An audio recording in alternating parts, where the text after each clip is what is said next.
Chapter 6, House of Hollow by Crystal Sutherland.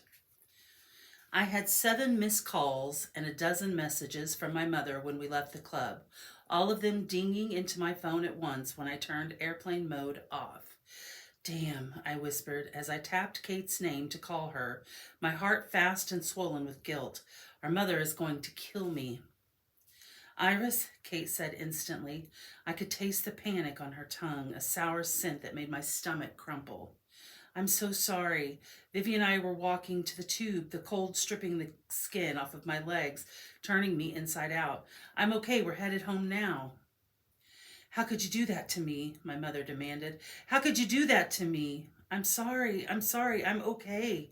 I'm at work. I almost called the police. I'm okay, Mama. I hadn't meant to say it. Sometimes it just slipped out. I could hear Kate breathing on the other end of the line. Please don't call me that, she said quietly. I know I don't like that. You know I don't like that. I'm sorry. Go home immediately. We're all on our way already. We're on our way already. We'll be home in about half an hour. I'll message you when we're there. I hung up. The cold had sent my fingers numb, and I struggled to bend them enough to slip my phone into my coat pocket. I could feel Vivi staring at me disapprovingly. Iris, she said. Don't say anything, I snapped. What is Kate going to do when you go to university, huh? Move to Oxford or Cambridge with you? We've been looking at places. She's been putting some feelers out for jobs. Are you kidding me? It's not like we'll live together, just close by, just so I can see her from time to time, and so she doesn't feel... Iris. Look, it's easy for you to lecture me. You're never here. I'm all she has left, okay? I have to be everything for her, every day. Kate Hollow had suffered more grief in her life than most people. Her parents had died suddenly, a terrible thing that had happened to her children. Her husband had lost his mind and then his will to live. And then her elder daughters had left home so young and all but cut off contact with her. I couldn't understand the way my sisters treated her sometimes, like she was a stranger. All Kate wanted was to be needed. I'm all she has left, I said again, softer this time. It seemed like the least I could do to let her track me on an app or braid my hair like she had when I was little. That's a pretty heavy burden to bear, Vivi said, being everything for someone. Yeah, well, aren't you lucky you don't have to carry it? Vivi placed her hand in the middle of my back, between my shoulder blades.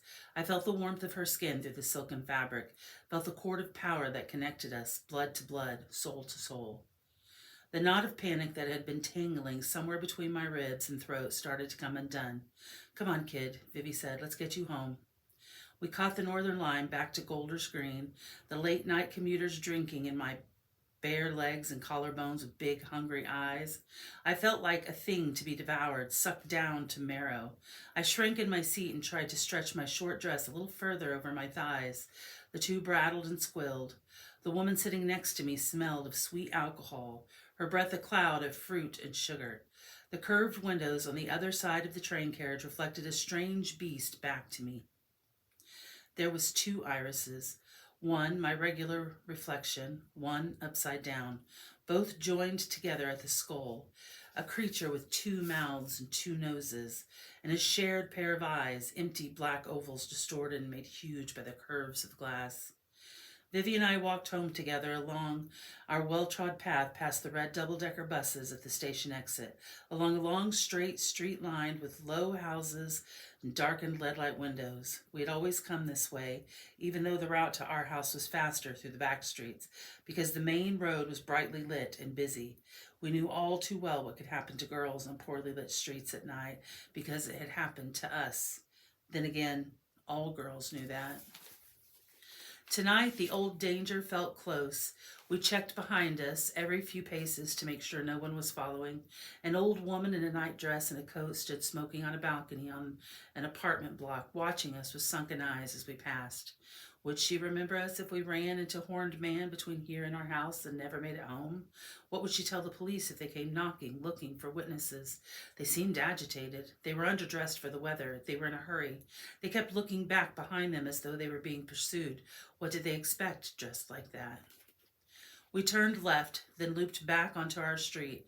It was darker than the main road and lined with skeletal trees that looked monstrous in the low light. The man, whoever he was, knew the route I ran to Hampstead Heath in the mornings. He knew where I went to school. He knew where Vivi's show was. He knew, I was certain, where we lived. After we locked the door behind us, I messaged Kate to let her know it was safe while Vivi checked all the windows and doors were secure. We changed out of Gray's gossamer clothes and into pajamas, harsh against our skin after designer silk and wool, and then sat cross-legged in the kitchen island eating pasta from a bowl Kate had left in the fridge. Sasha meowed from the floor, begging for more food, even though she'd already been fed. We still hadn't heard from Gray. I called again, nothing, and sent another message that went undelivered. We decided to give her the night before we called the police. There were no signs of a struggle at her apartment, and besides, she was a jet setter. She could be on a yacht in the Caribbean for all we knew, her phone out of service. Just because a creep was stalking us, and just because a man with black eyes who smelled like death had been asking after her, didn't mean something bad had happened to Gray. I am the thing in the dark, she had said once, and in that moment I had believed her. Why do you think we're so strange? I asked Vivi as we ate. Why do you think we can do the things we do? Like what? Vivi said around a mouth of pasta. Make people do what we want them to. Other things. That doesn't feel so strange to me. It feels right. Other people can't do what we do. Sure they can. Other people can do weird stuff too, you know.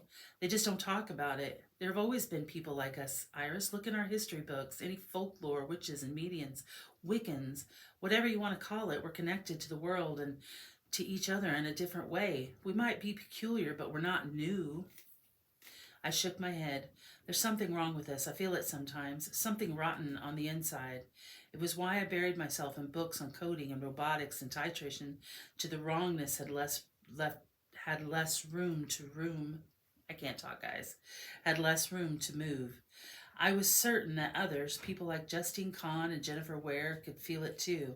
Maybe they were right to be cruel to me. Maybe I let them get away with it because of some part of me believed I deserved it. Do you think that thing, the guy in the skull, do you think he has anything to do with what happened to us? Do you think he's back to finish what he started? I reached out to trail my fingers over the scar at my sister's throat, hidden now beneath a twisted vine of ink. Who cuts little girls' throats? Vivi chewed her mouthful slowly, her eyes boring into me. I think it's time we went to bed. She slid off the kitchen bench and left without another word. I brushed my teeth, tried to catch up on some classwork I'd missed that day, and then went to find her in her old bedroom, curled up in her childhood single bed. I crawled in next to her. The stink of the perfume had faded and Vivi's natural scent, sylvan milky, passed through now. I wiped some smudged eyeliner from her cheek and watched her while she slept. None of us were attractive sleepers.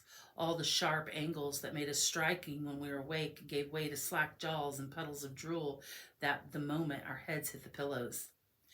We'd once spent an entire month seeing who could take the most hideous sleeping pictures of the others.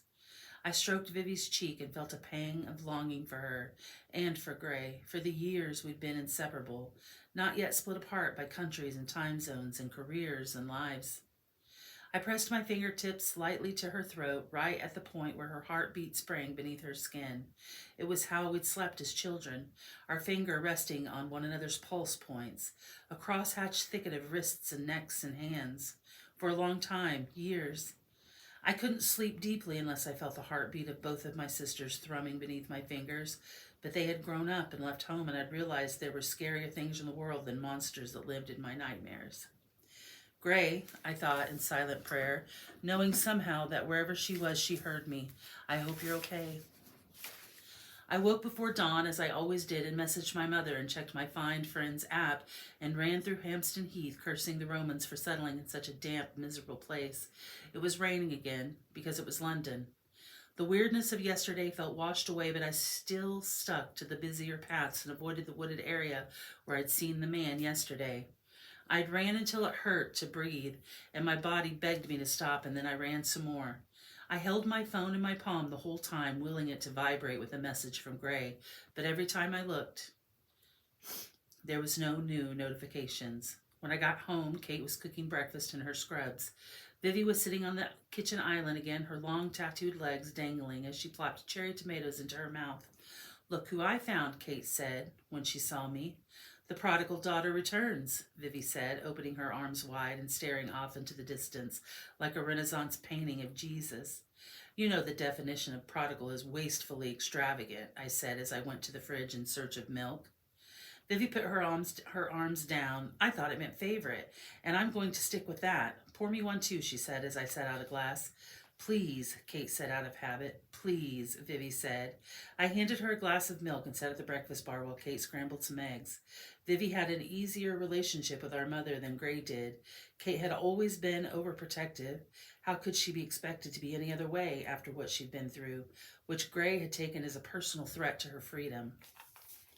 Vivi, on the other hand, was never bothered by her mother's rules because she never followed them. If Vivi was busted, which wasn't often because she was so good at sneaking around, she would apologize with handwritten cards and breakfast in bed. They were very different women who had lived very different lives and were interested in very different things, but somehow, despite each considering the other an anomaly, they usually managed to find some middle ground. They spoke on the phone at least once a month. They teased each other constantly. Kate sent Vivi links to tattoo removal clinics. Vivi sent Kate links to pictures of body molders with split tongues and their teeth filed to points. Captioned, "Do you think this would suit me?" When Vivi sent recordings of her new music, Kate responded with comments like, "I think you sent the wrong track. This one is a recording of cats being murdered."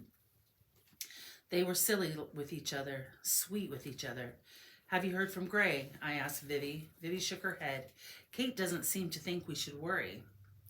Gray can look after herself, Kate said. The way she said it, without even looking up from what she was doing, made me purse my lips. My thoughts went to the night Gray left home. They had been at odds with each other for months. Kate and Gray squabbling over curfews and boyfriends and parties and alcohol. Gray was pushing the boundaries, seeing what she could get away with. One night, she stumbled home, rotten drunk, and vomited on the kitchen floor. Kate was furious and grounded her on the spot.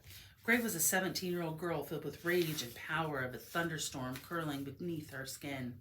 When she snapped, she put her hands around our mother's throat, forced her against the wall, and whispered something in her ear. A needle, a pinprick. Something that was so small, so quiet, I didn't hear it. Kate was still. Then, whatever Gray had said splintered through her, electrifying her. She was a tree split by lightning. One moment a woman, the next something wild and ruptured. She slapped my sister so hard across the face that Gray's lips split. There were these brown specks on the wall where the blood had soaked into the plaster. Get the fuck out of my house, Kate had ordered in a low, steady voice, and don't you ever come back. The sudden violence of it had made me hyperventilate. For years, as my father's delusions had swollen inside my mind, I'd become more and more afraid that he would hurt us, put a pillow over our faces while we slept. It wasn't unusual to wake in the middle of the night to his shadow form hovering at the end of my bed, whispering softly, "Who are you? What are you?" Yet even as the spools of himself unraveled, he never laid a finger on us. Then there was Kate Hollow, a small, gentle woman who had done something so brutal, so indefensible. I still wasn't sure what terrible thing Gray had said to her to make her snap like that, to pull her so far out of herself. Gray hadn't cried. She'd set her jaw and packed her bags and done what her mother asked, left the house and never came back, except once to clear out her room. They hadn't spoken since that night, 4 years ago.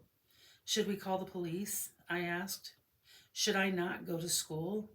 It was a tempting thought. I wondered what fresh punishment JJ had in store for me for embarrassing them last night. You are going to school, Kate said as she pointed from me to Vivi. One day of cutting class with your miscreant sister is tolerable, but no more. I think you meant to say genius rock goddess sister, but okay, Vivi said. I would like a doctor in the family, Kate said, her fingers crossed on both hands, or at least one daughter to finish high school, so go and get ready. What if we don't hear from her? I asked. I looked to Vivi, who shrugged. I was immediately frustrated by the sense that if Gray were here and Vivi were missing, Gray would know exactly what to do. There would be forward motion. There would be a plan. Gray was like that. There was no problem so large that it couldn't be solved. The universe seemed to bend to her will. Vivi and I, in comparison, were too used to being foot soldiers under our eldest sister's rule. Without our unifying central command unit, we were lost. I was supposed to fly back to Budapest this afternoon, but I guess I can push my flight until tomorrow, Vivi said. I'll call her agent and manager after 9. I'm sure they'll know where she is.